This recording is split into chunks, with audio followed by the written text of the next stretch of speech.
about this.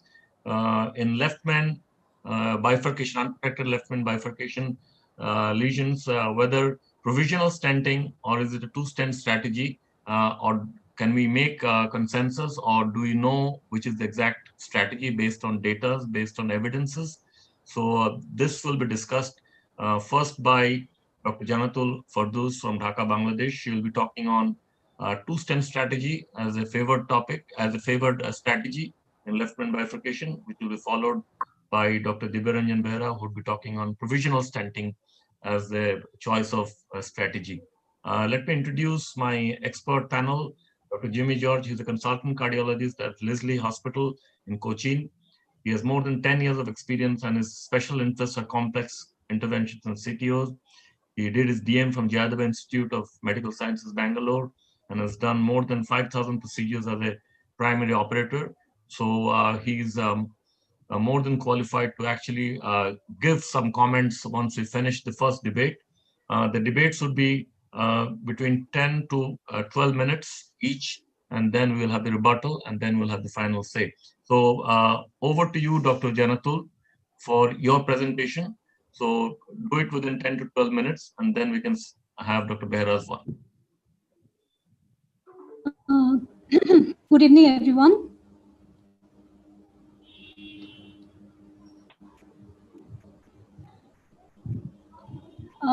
Thank you for giving me the field.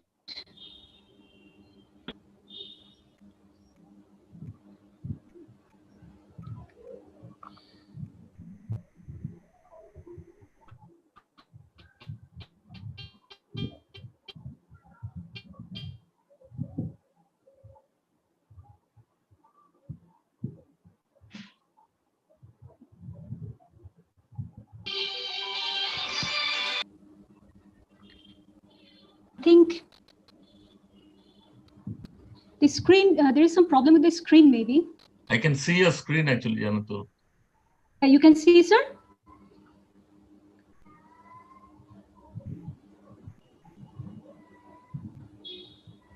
Yeah, I can see your screen. Okay, yeah, sir. Can you see my presentation? Yeah, we can see your presentation. Please carry on. Okay, sir. Thank you, sir. So today my topic is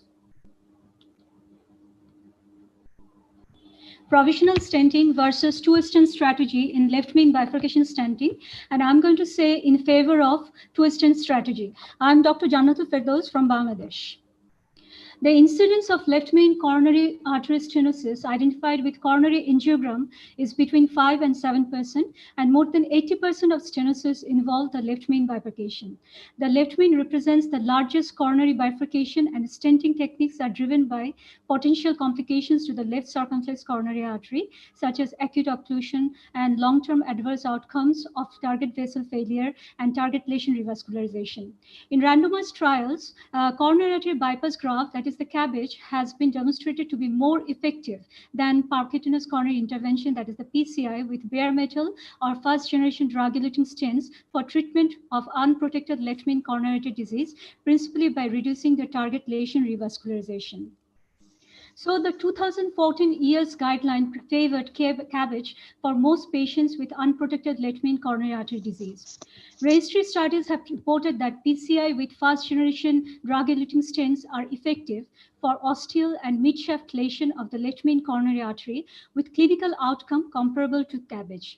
However, most patients with unprotected left main coronary artery disease have involvement of the distal left main bifurcation, which is associated with inferior outcome after PCI compared with isolated ostial or shaft treatment.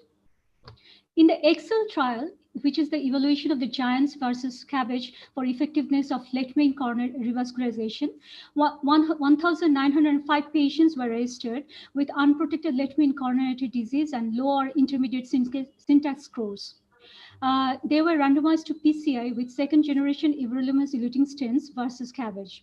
80% of the patient had disease of the distal left main bifurcation, most commonly treated with a provisional stenting. PCI provided comparable 3-year composite rates of death, MI, or stroke compared with the CABG. Repeat revascularization rates after 30 days were higher with PCI. In the recent Nobel trial, around 80% of the patient also had distal left main involvement, again, most often treated with provisional stenting. PCI with an earlier generation drug-eluting stent resulted in a higher composite rate of death, MI, stroke, or repeat revascularization at 5 years than CABG. Whether alternative approaches to the distal left main bifurcation might afford a superior result is unknown. So the drawbacks of the provisional stenting are the provisional stenting approach to true bifurcation lesion consists of a drug-eluting stent to the main branch and balloon angioplasty of the side branch with stenting of the side branch with a T technique result for a suboptimal balloon result.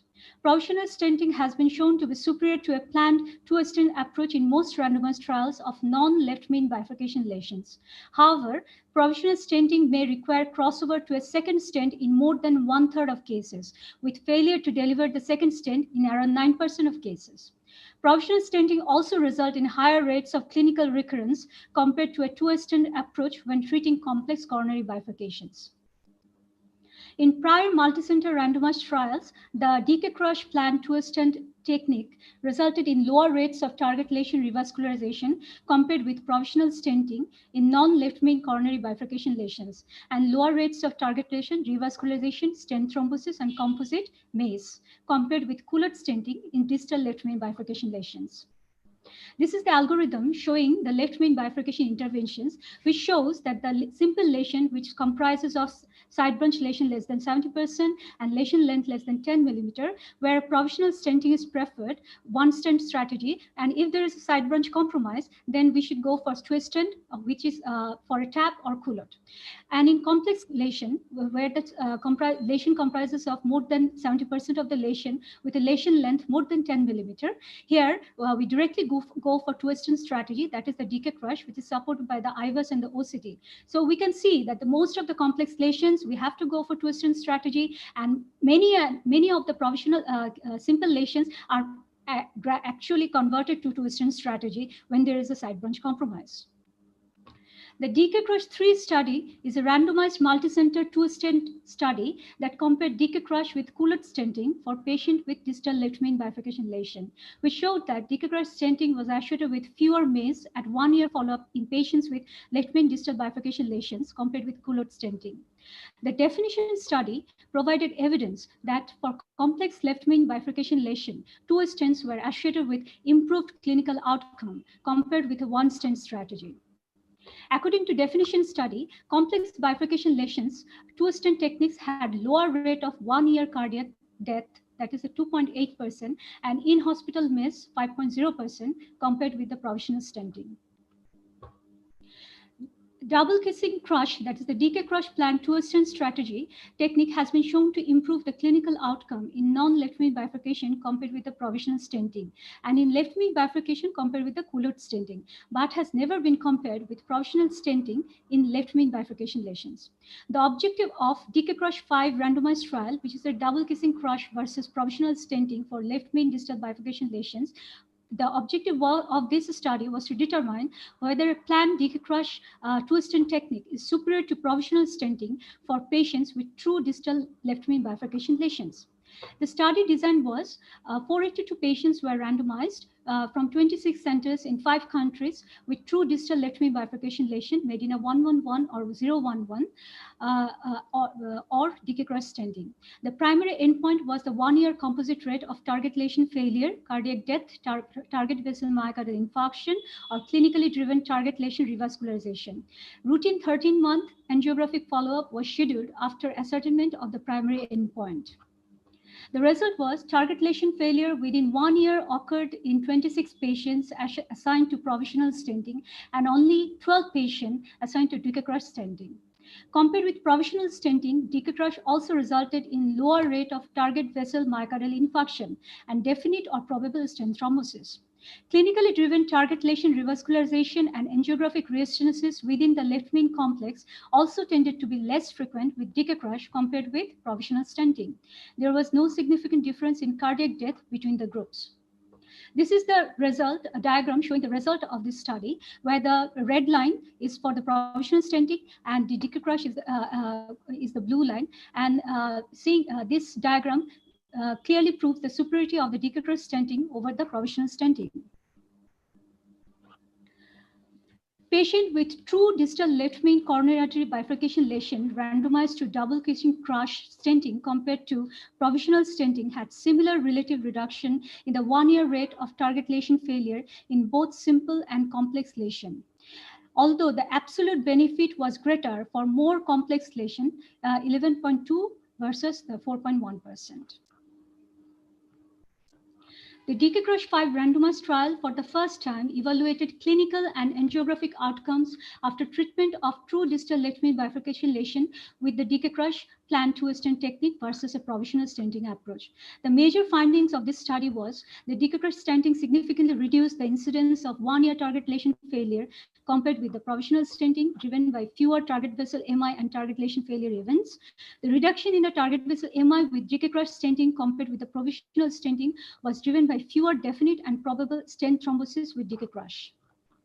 Trends were present for lower 1-year rate of clinically driven target lesion failure and angiographic restenosis with DK-CRUSH stenting compared with the provisional stenting, especially due to the improved patency of the LCS ostium. The relative reduction in the target lesion failure at 1 year with DK-CRUSH compared with the provisional stenting was consistent in pre-specified subgroups, including simple and complex distal left main bifurcation lesions, although the absolute benefit were greater in more complex lesions.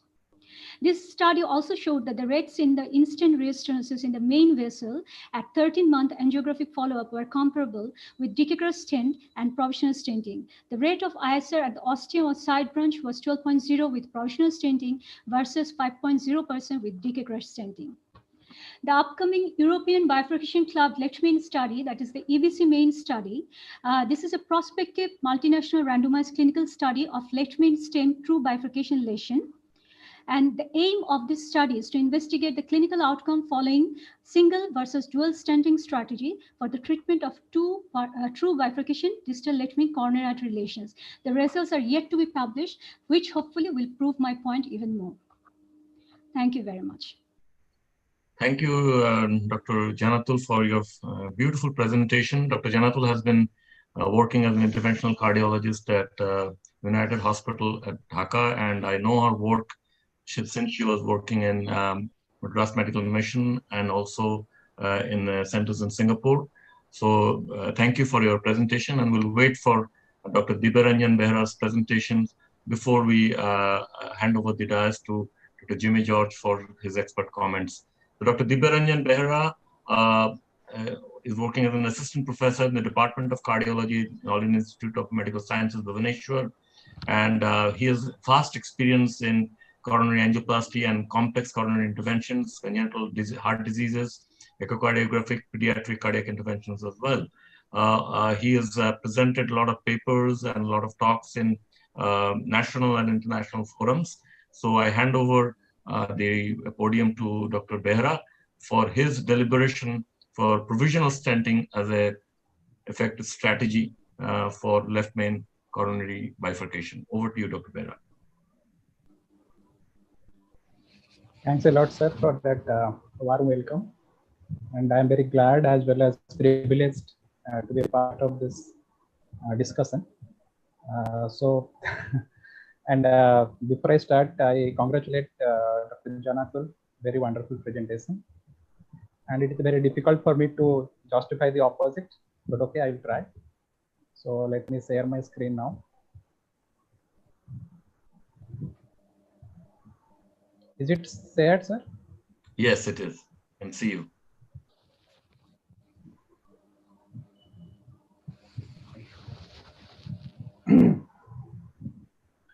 So, as we all know that left main is the most important artery for the heart because it, as the artery suggests, the main trunk that gives rise to all the branches. So nearly 75% of the heart is supplied from the left main. So that's why it is always debatable, and it is till now we are also not in a consensus what is the best. And so I'll try. I'll put my arguments for provisional stenting. First question is why left main lesion is important. As I've already said, it is supplies almost 75% of the ventricular cardiac mass. And you can see that this is left main dividing into LAD and somewhere ramus and circumflex. And this left main is very important because the greater elastic recoil. So if you do only ballooning, and so there is a greater chance of recoil, particularly in the left main.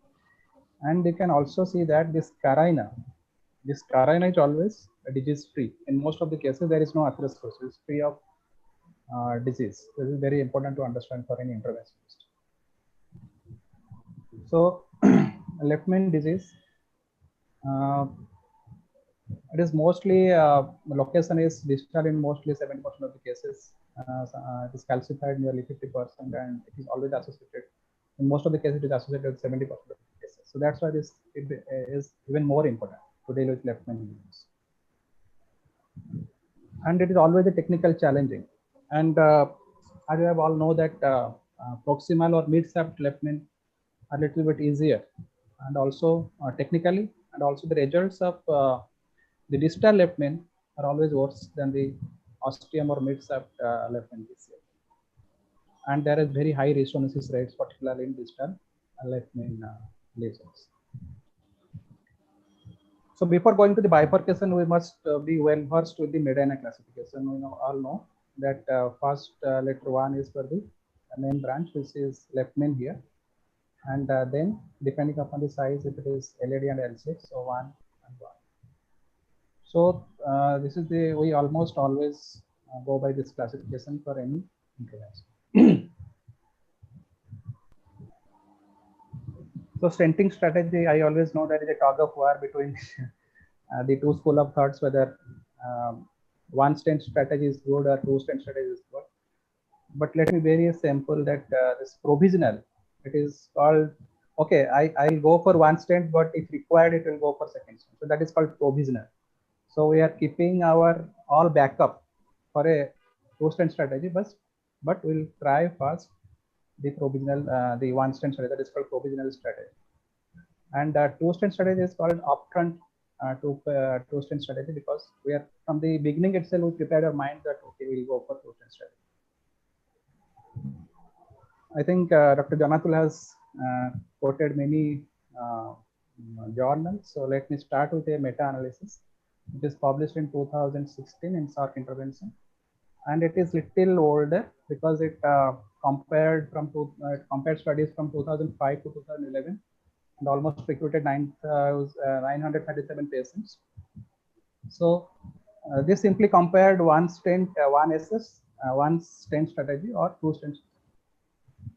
And okay, I'll come to the result. And actually, you can see that they found that there is the free from MACE rate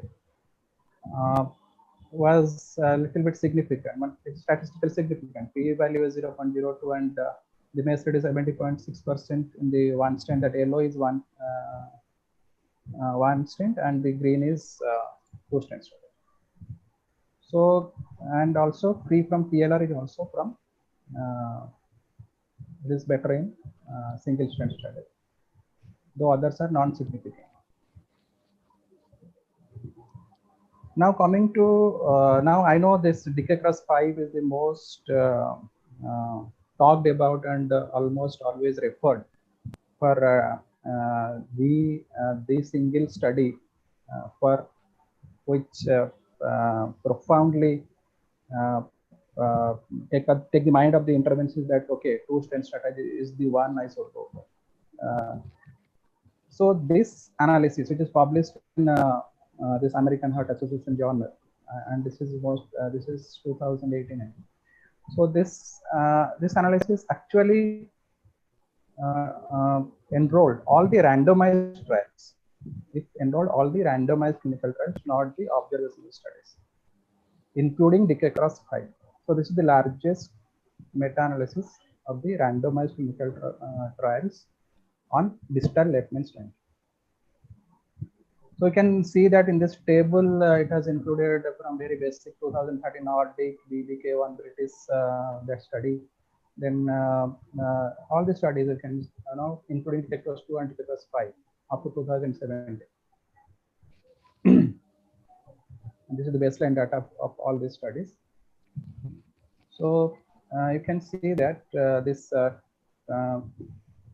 different techniques, like in double stent technique is also eluted here, and also the different drug eluting stents.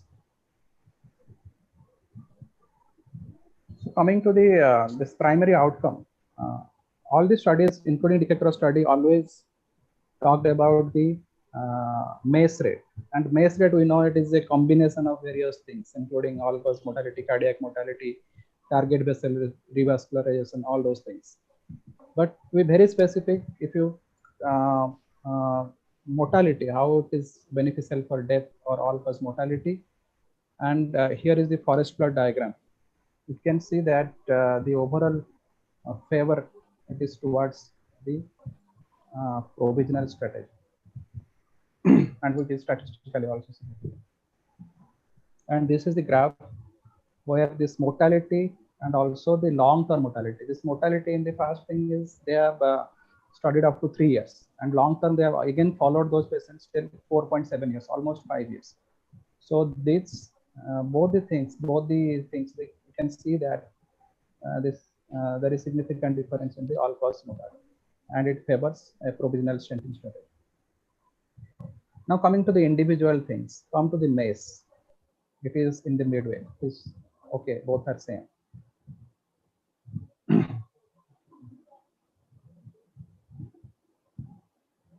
And coming to sorry.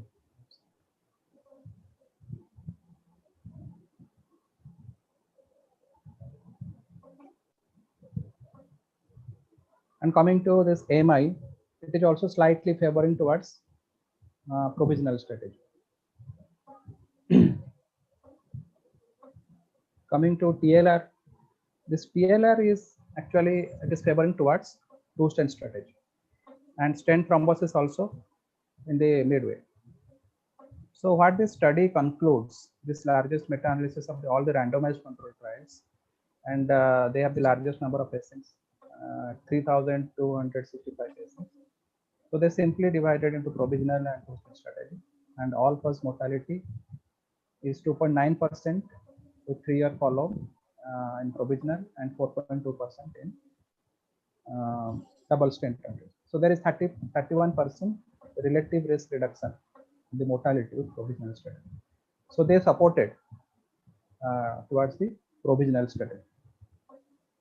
Another study Dr. Janatul has also referred, I also referred the same study. This is published in Nature recently. This is this validation of the bifurcation definition criteria. This is also, but this is a again not randomized. This is a follow-up study, like observational study, and they have gone to the definition criteria. They have divided left main lesions into complex and simple. And for complex left main lesions, they have this criteria. This is called definition criteria. That is, sideband diameter is more than or equal to 70%, and sideband stretching is more than or equal to 10 mm.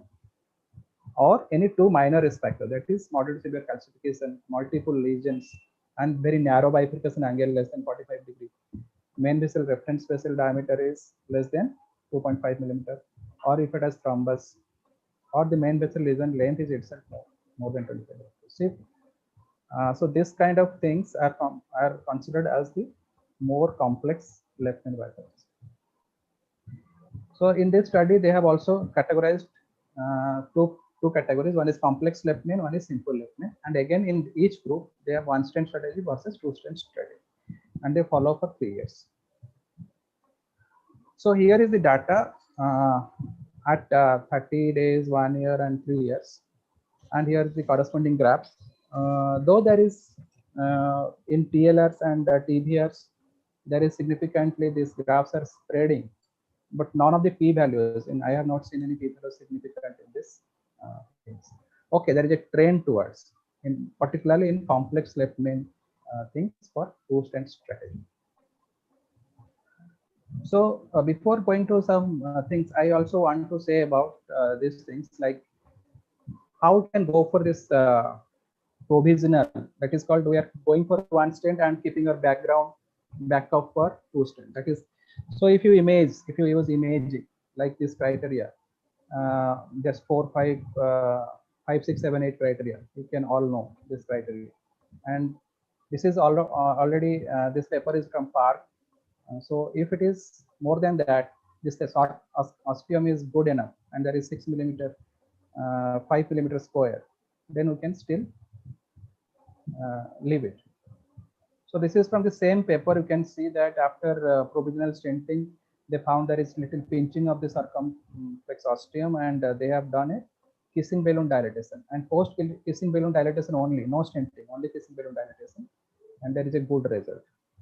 And they have done the IVUS also in this case, and they found that circumflex already 8 millimeters square. So they left alone. They have gone for provisional stenting. Another thing is in this region also same group from Assam Medical Center, Park et al. They have also done the same thing, IVUS guided stenting. So this lesion angiographically is looking like okay, it is completely 1-1-1. So it definitely needs 2-stent strategy. But before stenting itself, they have done a IVUS, and they found that circumflex osteum is absolutely disease free and good in diameter or MLA. So they have gone only for provisional stenting, and the result you can see it is good.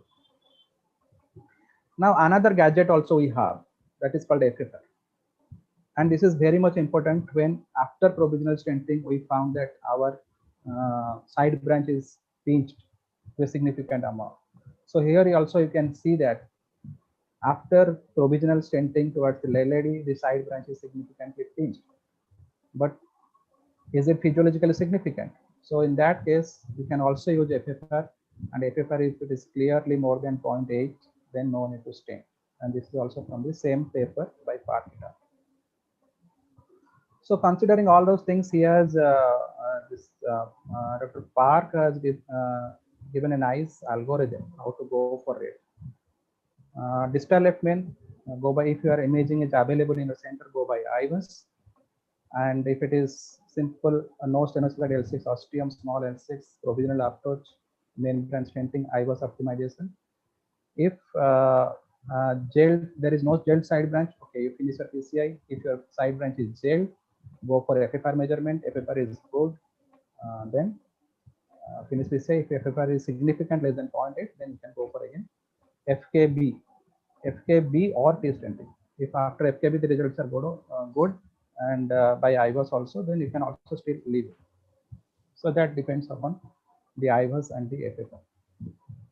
But if it is true technique, big L6, diffuse L6 is okay, you can go with 2-stent techniques. So if you allow, then I can I show one case? Yeah, go ahead. And this case is a little controversial, I think. I will see. So this is a lady, 60-year-old, 65-year-old lady. She presented with acute coronary syndrome, RCA. RCA is acutely occluded thrombotics. We have done the stenting. So this is the angiogram. You can see that left main distal is diseased. Circumflex is quite large, and it is the osteum looks absolutely disease free. The left main distal is around 50 to 60% disease, and LAD is a very thinned out vessel and filling from the epicardial collaterals. So there is, you can see in the middle of the competitive flow. So at the same instance, we thought, okay, we'll go into only RCA, we'll leave all those things, and but we thought we'll miss something because left main disease, left main distal is disease. So I thought we'll go for you can see some more angios here. So you can see that here left main mid to distal it is narrow, and osteum is good. L6 osteum is good, and L6 is good. No disease at all in the circumflex, and LAD is almost 99% from the osteum. This is another view. And so for this, another thing we can do is for this thing, maybe a little out of this topic, is viability assessment. So we have done a SPECT scan, and to our surprise, we found that the LAD territory is viable.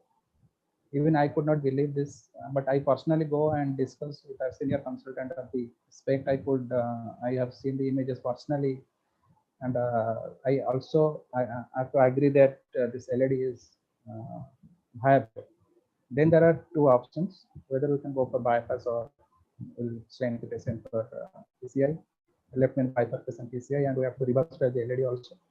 So in that case, the patient was not willing for bypass, and the syntax score we calculated it was 24. So we can still have a class 2A indication for the left main bifurcation stent. So this is the today we have taken for this case. You can see that LED ostium is very much tight and very difficult. You could have wired the LED and very tight, and the wire was not going through. So I have to take a micro catheter. I have taken a Corsair micro catheter, and with Corsair micro catheter, finally it crossed to the lumen. And you can see that after some balloon dilatation with 2 mm balloon, this is the result. So again, at this point, we are in a dilemma.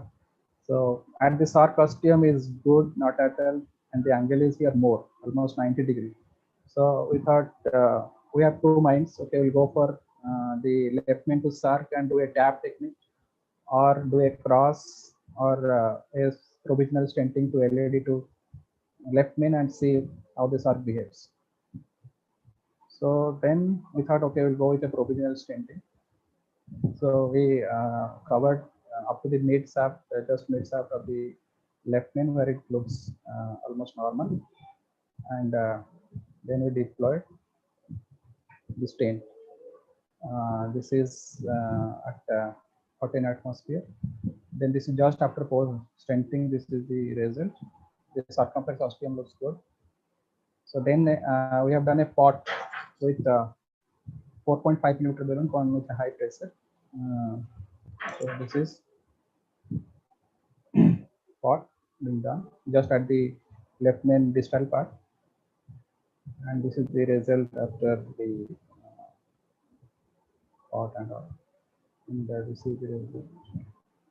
The circumference ostium looks good, no pinching, tendency flow, patient is all fine.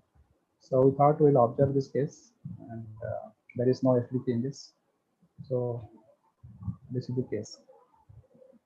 Thank you. Thank you, Dr. Behra, for your excellent presentation and the beautiful case. So I hand over the podium to Dr. Jimmy George for his comments and to tell about what strategy would he believe on this approach.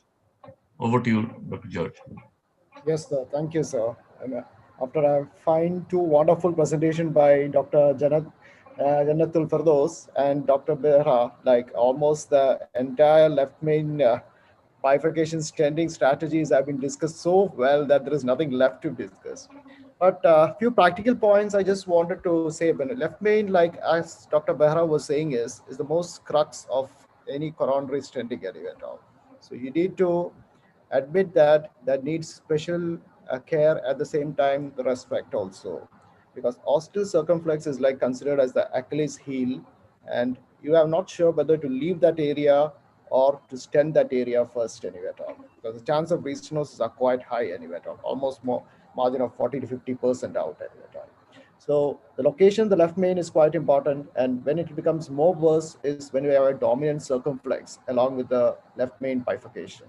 That definitely needs to be addressed, not just in angio, but also definitely with an imaging, and most preferably an optical CT or OCT imaging. Pre-OCT imaging, I would say, like most of these trials will not have imaging, or maybe I was part of it anyway, but I would definitely like add on that OCT or imaging vital to in any bifurcation, whether it's left main or non-left main, and that should be done assessment before the first stent or a balloon dilatation even. Second thing is what I would say is also the involvement of calcium or disease in the side branch. Because if you are going to take a decision of proportional stenting and if there is significant calcium or disease in the side branch, the recrossing, if at all your strategy is proportional to a two stent strategy, then crossing all these things scenarios would be a different thing also. So that's the second thing I want to add on. The third one, like I would like to add, is what Dr. Behra was saying about the physiological assessment after a provisional stenting, and that is something which we all always forget about it. FFR, IFR, or RFR, or whatever it is, physiological assessment of a side branch really makes a difference than the angiographic assessment and to an extent also the imaging assessment also. So physiology also needs to be respected in this strategy. And if physiologically we are seeing it lesion is not significant, it is quite, we can leave it at that stage with a single stent strategy also out. And coming to that case, what Dr. Behra was showing out, that was a fantastic case anyway at all. Like LAD CTO with an epicardial collaterals, which was supplying it out anyway at all. And it was like what you call a daring or a challenging situation when you have an epicardial collaterals supplying the LAD and you're going for a bifurcation strategy, and that too a single stent strategy. One thing is, I would say that ostial circumflex in angio looked free of disease, but still an imaging of the ostial circumflex and also the ostial part of the, or a distal part of the left main also was definitely required. And at the same time, you can see the disparity between the vessel size of the mid LAD and also the left main. So standing at the disparity size, also the assessing the size of the left main, assessing site of the LAD also, I know it's a CTO, so imagings may be difficult. I could have given a better result also, but once the vessels were open up, looked like more of a underfilled LAD or maybe a type 2 LAD, or because of the epicardial collateral also. But what would happen if that circumflex could have pinched? All the epicardial collaterals would have stopped applying to the LAD. That would have been a crash over there. So that also needs to be assessed out whether you're going for a single positional stent strategy out anyway. What do you say, Deb, sir, about that case also? Yeah, I think it was very well done. And as you say that the circumflex ostium is actually the key to deciding what strategy we would like to use. For constraints of time, I would like to have gone on, but I think it was two beautiful presentations. But I would like to say that angiographically alone, I don't think we should strategize today for left main bifurcation. You require not only imaging, I think you require physiology as well. So any strategies which should involve whether you are doing provisional or two-stent strategy, whichever strategy you use, I think first of all the operator needs to be very used to whichever strategy they're used to. One. Number two, I think you need a basis or a gold standard for deciding how do you come to a strategy. And I think it cannot be angiography from now on. It has to be both imaging, whether you do a OCT or you do a IVUS, plus also your FFRs. Physiology and imaging has to be the crux for decision making for strategy. And I think both the strategies have got pluses and minuses. Both strategies, as they're evolving with data which are coming in, as Janatul mentioned, there are studies, the European study, which is still, we were waiting the data. But I think in definition, they have classified as both the speakers have mentioned that complex lesions we decide for a two-stent strategy. However, we need to understand that two-stent strategy requires a lot of skill, and also there are chances of TVR and TLRs in those two-stent strategies. And provisional stent strategy, you have the advantage that you always can switch over. We are not talking about one stent strategy. We're talking about provisional, as Dr. Behra so beautifully mentioned, that in provisional stent, you are actually having the second stent in your hand. Only thing that your technique is a little different. You are talking about a TAP or a T-stent strategy. So basically, otherwise, I think, in every debate, we normally tell that somebody is a winner, but I think in this debate, if you agree, Dr. Jim and George, I think both are winners in their own respect. So I congratulate both Dr. Janatul and Dr. Niranjan Behra for the beautiful presentation. And we will move on to our next segment, which involves another very exciting topic, which is very contemporary for the simple reason is we had Saurav Ganguly, our BCCI president, and our ex-cricket captain, who was admitted with a STEMI only a month ago, and there was a decision making, and he had actually triple vessel disease. So what was done was the culprit lesion angioplasty only, followed by the total revasculation about 3 weeks later. But in these 3 weeks, he actually had another episode for which he had to come back, and that was done as an emergency. Now, the interesting thing is that after the culprit lesion angioplasty, there were at least 10 specialists from all over the world including India and different cities of India, all the top guys, including surgeons, they all opined that actually the culprit lesion angioplasty was actually the correct thing to do. So I thought this was a very provocative topic, and we have two very eminent speakers, Dr. Shamsud Alam and Dr. Vinit Kumar, both from Patna. And Dr. Shamsud Alam is interventional cardiologist from Reuben Memorial Hospital, and Dr. Vinit Kumar from Heart Hospital. And both will be debating on whether a culprit lesion angioplasty or a total revascularization, whether you do it in the same setting or within the same hospital discharge, is the best way to go to treat a STEMI. So over to you, Dr. Shamsud Alam, for your first presentation. Yeah, good evening, everyone. I think everybody might be enjoying a nice evening. It's Saturday, but we are busy in this debate. Today, actually, this will not be a slide-based presentation because this topic is as such that opinions differ from operator to operator. So I will be just using all the available evidences and available trials. And final, we will have a group discussion on this. Will it be okay to everyone? Absolutely. Go ahead. Yeah, go ahead. Please. Yeah. Let's start with the history. This thing started in 2004 when Health AMI study was published, and it was stressed that we should do a complete revascularization. And in 2004, we can't believe that while doing a primary PCI at the same table in the same setting, they did multi-vessel PCI also. And the important thing is that whether to do non-culprit vessel PCI, it was all operator's decision. It was not whether angiographically, whether it is more than 50%, more than 70%, or what is the FFR value. And the surprising thing was that the primary endpoint was repeat revascularization.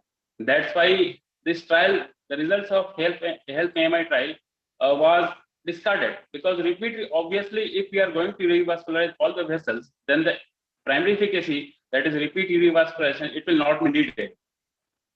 So obviously we have to go for a morbidity kind of thing at the end of 1 month or 2 months, whatever it is.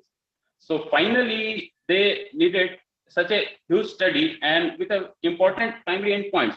Then it all started again in 2013 with the PRAMI trial. And the PRAMI also, they did multi-vessel PCI in the same procedure while doing the primary PCI. And in that, they included those vessels for non-culprit PCI who had more than 50% stenosis. And the operator decided whether we have to do this angioplasty or not. Then came culprit in 2015. And in culprit also, they did multi-vessel PCI in the same setting, in the primary procedure, same procedure. Then these trials, they got a bit modified from 2015 onwards from dynamic 3 prime multi.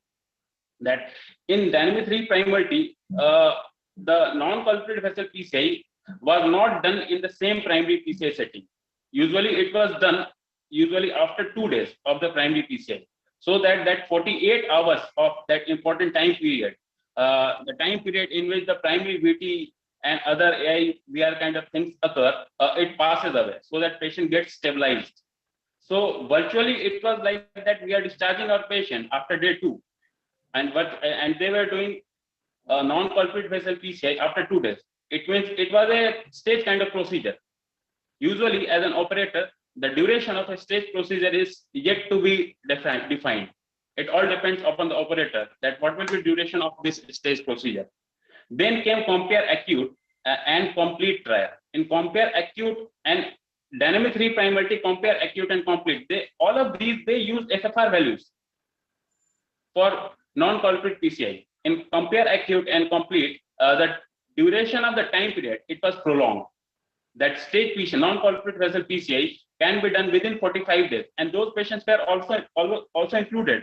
Usually, as I can remember, most of you would be practicing this from long ago, that after doing the primary PCI, we do stage non-culprit vessel PCI, usually after 3 to 4 weeks. Within 45 days, usually it is done for the patient benefit. And also the FFR value in non-culprit vessel for non-culprit vessel PCI, it was taken to be less than 0.8 as usual for a stable angina kind of cases. And so finally, what was the crux? The final crux and the final results, all of them were tilted towards complete revascularization, all the results. And then came the most recent trial, that was culprit shock. So actually, it was not defined that which patients need to be chosen. What kind of the patient had to be given priority for complete revascularization or for culprit only. And the results of culprit shock, they defined that which patients have to go for only culprit vessel PCI, and those patients, those who were in shock. The only reason for going for a culprit vessel only PCI was mainly it was decided upon the degrading renal function due to multi-vessel PCI in the same setting. Second, the decrease in degree of improvement in the blood pressure of these patients. Actually, I will say that this culprit shock trial, the intention of this trial was to favor culprit only PCI, because they knew in any case of in any shock kind of cases, if the patient is on inotropic support, obviously the amount of contrast is a major limiting factor.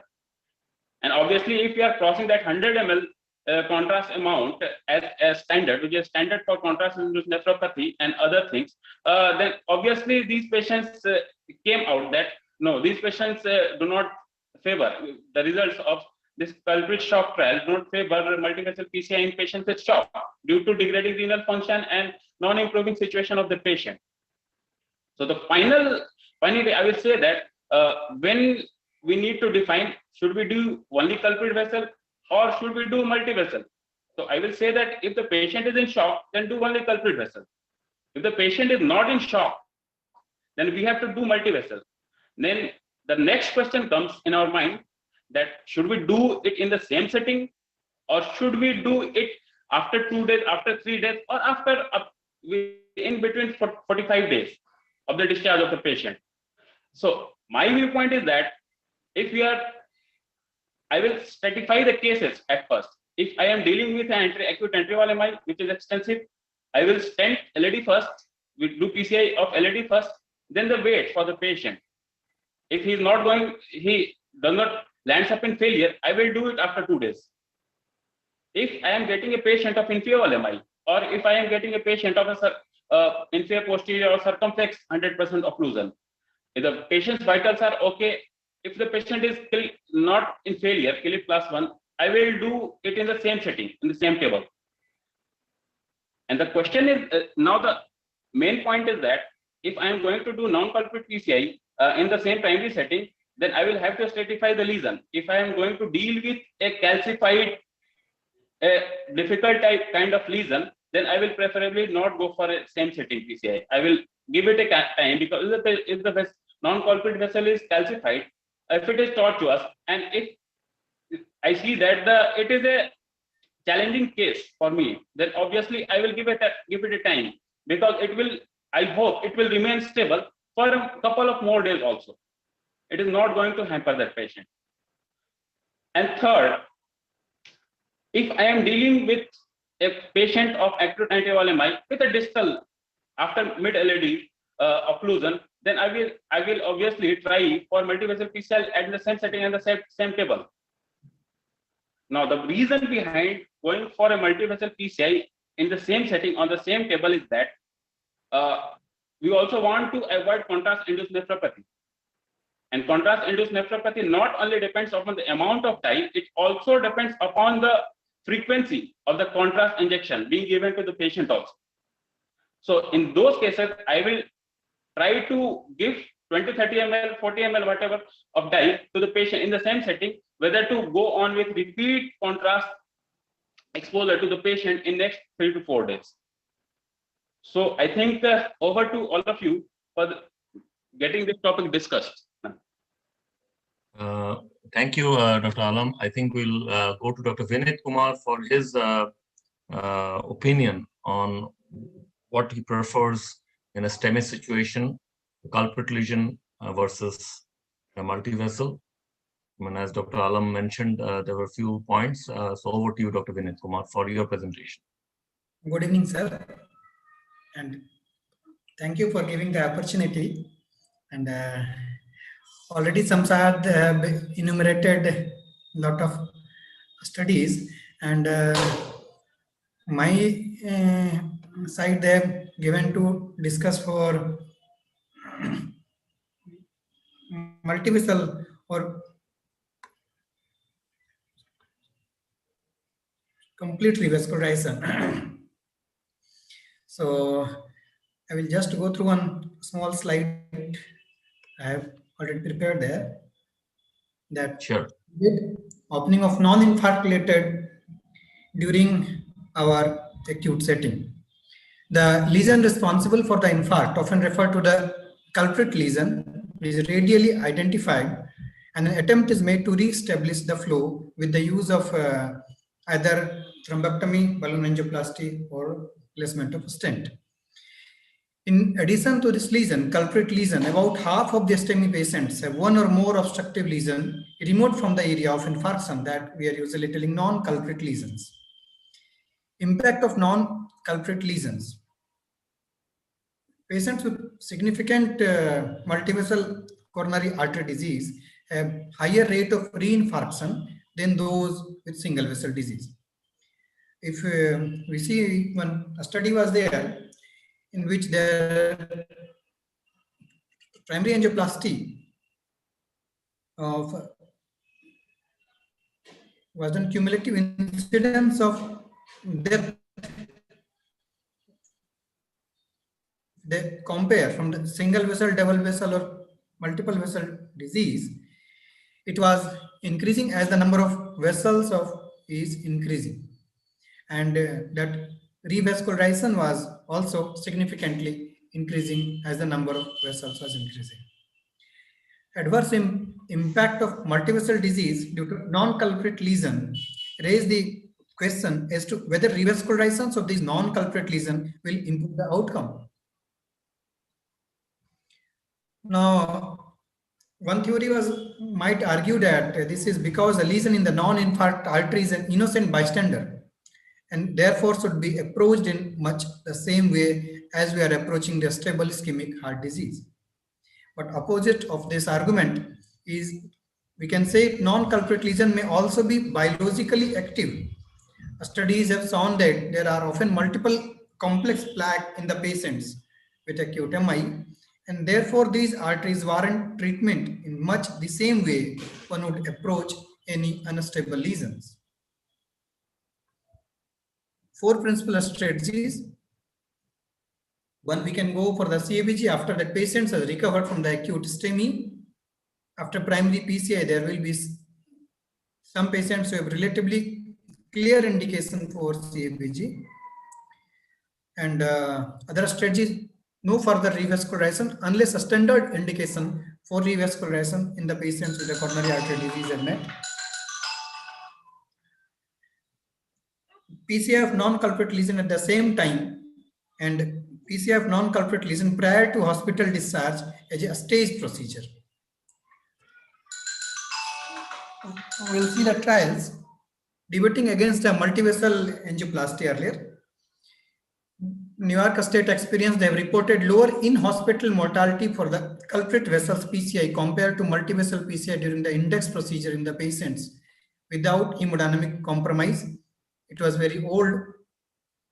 In this study, patient undergoing a staged PCI to the non-infarct related vessels within 60 days after the index event and had significantly lower 1-year mortality rate than those having culprit artery PCI. And then the Horizon AMI trials, there one component was a multivessel PCI at the time of index procedure for a STEMI was associated with higher 1-year mortality and may compared to a staged procedure for the non-infarct related artery.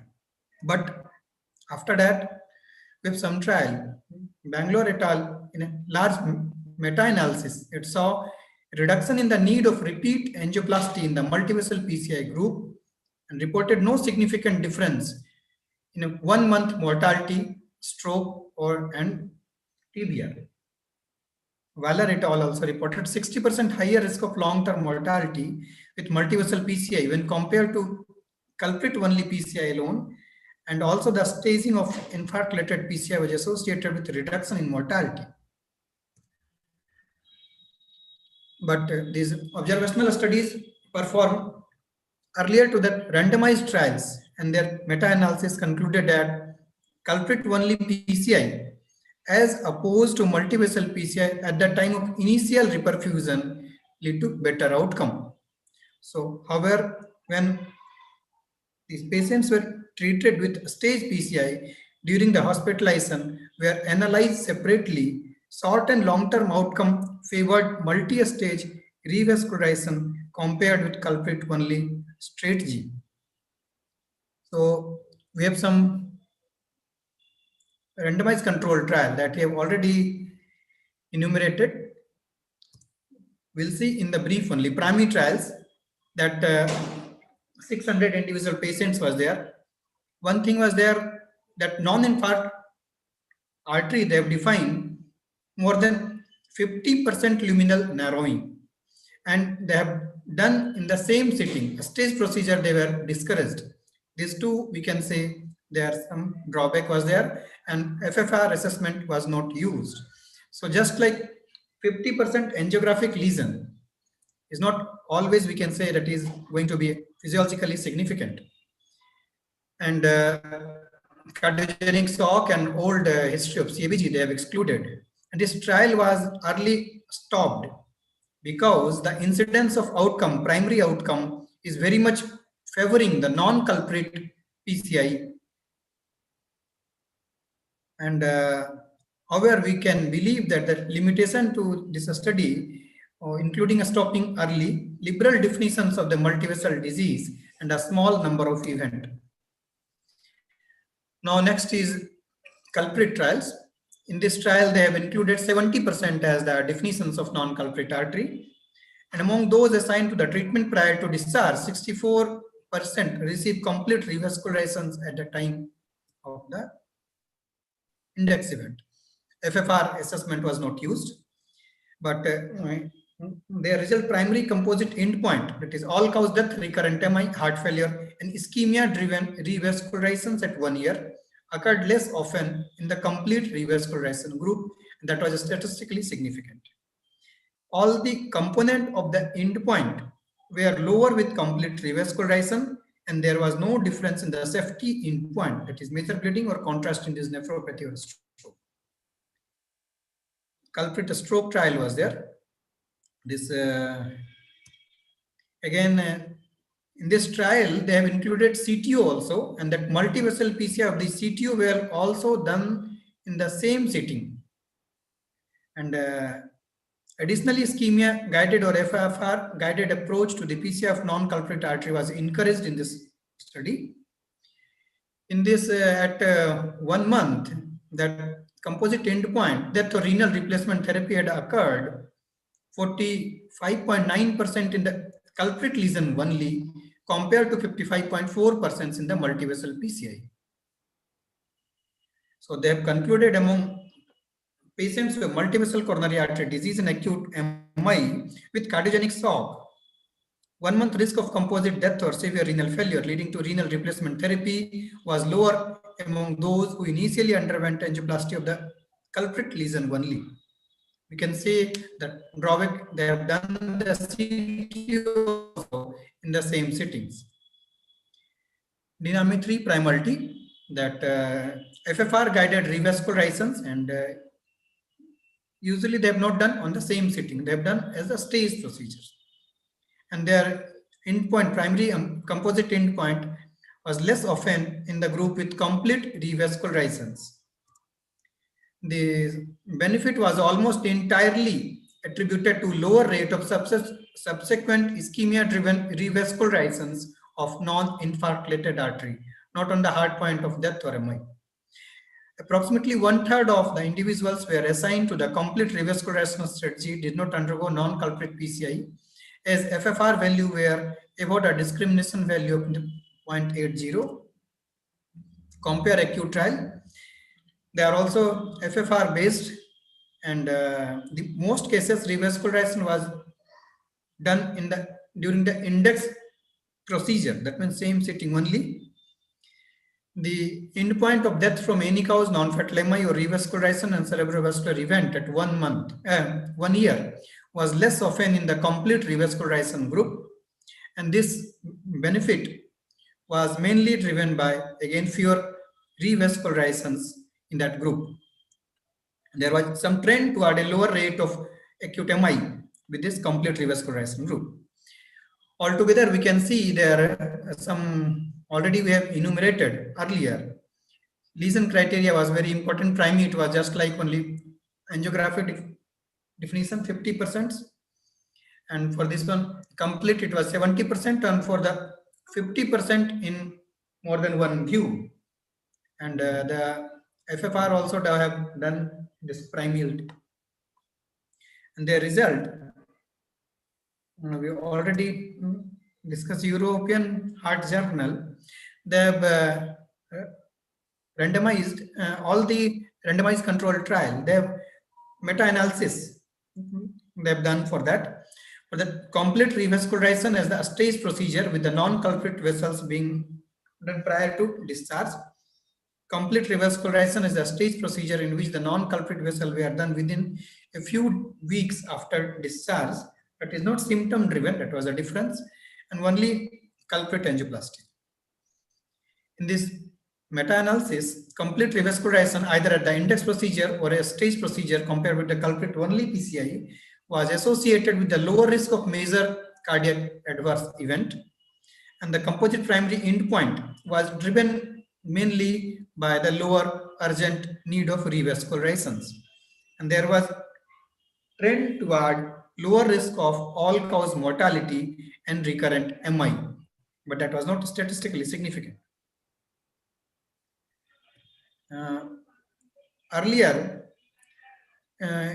all the guidelines is usually recommending to do for that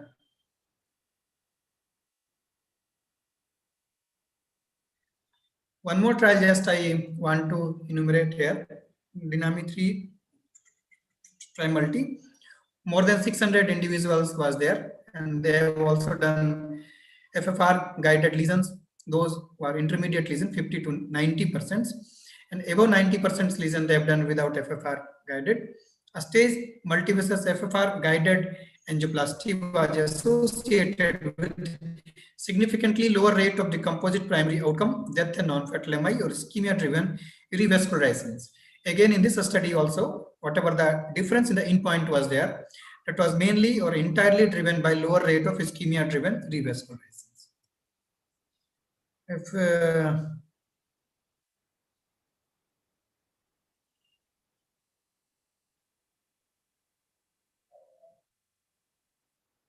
cardiogenic shock, I will not deal. Just I will enumerate the guideline how it is going to change.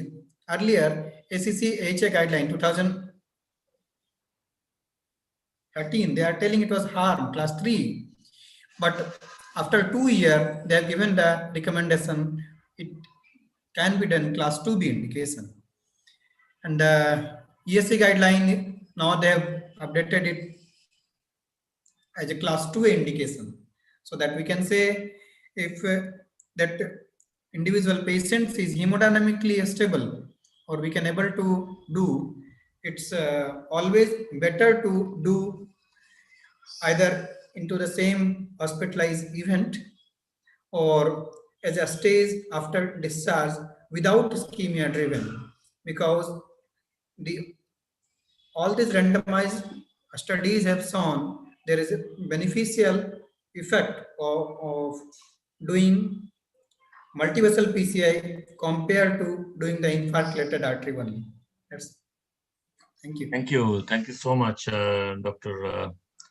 Alam and Dr. Vinit Kumar, for your excellent presentation on a very difficult issue, I would say, because we are all faced with this kind of lesions in our day-to-day lives in acute MI. We hardly see any patients with single vessel disease coming with MI.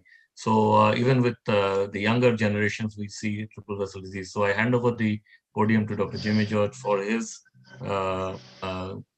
discussion on this issue. Over to you, Dr. George. Yeah, thank you, Dev sir. Exactly like what you told, like now hardly we see a single vessel. Just like ganglion, it's a multi-vessel always. Such a healthy ganglion has multi-vessel. What would be the others in this population would be having it out. Nice presentation by Dr. Alam and Dr. Vineet Kumar.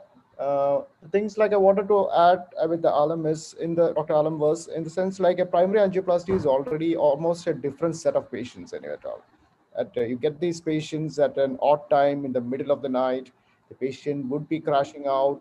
The patient's renal parameters we may not be knowing up, and especially in this COVID era or a pandemic era, it would be totally a different story out. How do you deal with these things? But keeping that apart anyway, once you're doing a multi-vessel angioplasty in a primary setting, things what needs to do is the primary culprit vessel. How do you deal with this without? You have a high thrombus burden. You're expecting a slow flow, no flow. You're expecting multiple thrombus aspirations and distal embolization, and at the same time keeping the contrast load to the minimum. So if you are expecting all these things, especially after a post dilatation, you're expecting all these things, I would suggest like what Dr. Alam was saying is keep it as simple as possible, do the single culprit vessel and leave the rest. At the other side, if the patient, I would defer what even Dr. Alam in the final thing said, and especially in a shock patient, it would be right to leave it at that point. But if you're going to use a balloon pump support or an ECMO or an Impella in these patients, it would be ideal, like if you can minimize the contrast to the minimum, just stent those patients and or just do the complete revascularization and get out, because that is going to have a better outcome rather than doing the culprit lesion. At the same time, like what Dr. Vineet Kumar was saying out, the other extent, I would say, like if discrete lesions of the non-culprit vessels are there and which can be tackled at the minimum time, then it is better to go and finish off the complete revascularization. Another important strategy is also the physiological assessment. You can do an FFR with no contrast over there or limited contrast out and assess the other lesions and just finish it out that sittings, whether you can do it with the stenting or not. The third thing I would differ with Dr. Vineet was doing a CTO in a primary angioplasty, because most of the times, like doing a complex lesion is different from doing a CTO lesion out. As such, being a CTO operator, I would say like CTOs would take a long time and a long contrast load. At the same time, would be doing more harm to the culprit vessel. So finish off the culprit vessels. CTO we can tackle up later anyway at all. If you think it's a short CTO, I would still say like it's better that CTO we manage it later, because you have collaterals which are saving it. But that is not going to do up. Another thing, last thing I would like to add is the operator is the best judge at that time. You have the full liberty to use it up. Your time or your thing is to save the life of the patient, because most of the time these patients comes at a time when we don't have a backup support. May not have an anesthetic support also, or we may not have sufficient balloon support or even ventilator support. So judgment is the most important part, and do that responsibly, because the final thing is to save a life. Over to you, Dave, sir. Thank you so much. I would just deviate a little bit and ask Dr. Tigdaranjan Behra what he does during this primary scenario with multiple lesions. Very shortly, Dr. Behra, and then I'll ask Dr. Fardous what she does in her United Hospital. So over to you, Dr. Behra, first. Yes, sir. So always the culprit lesion first, but at the same time, if we are getting a very type A lesion, like a very discrete or non-calcified lesion in the other vessel, then we should definitely go for it, because the ischemia caused by it can lead to ischemic VT and patient may die in the overnight. And one particular scenario which I experienced, I just share because one thing we all forget is diabetes.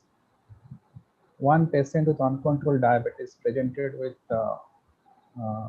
antral MI, and I took for he's in cardiogenic shock.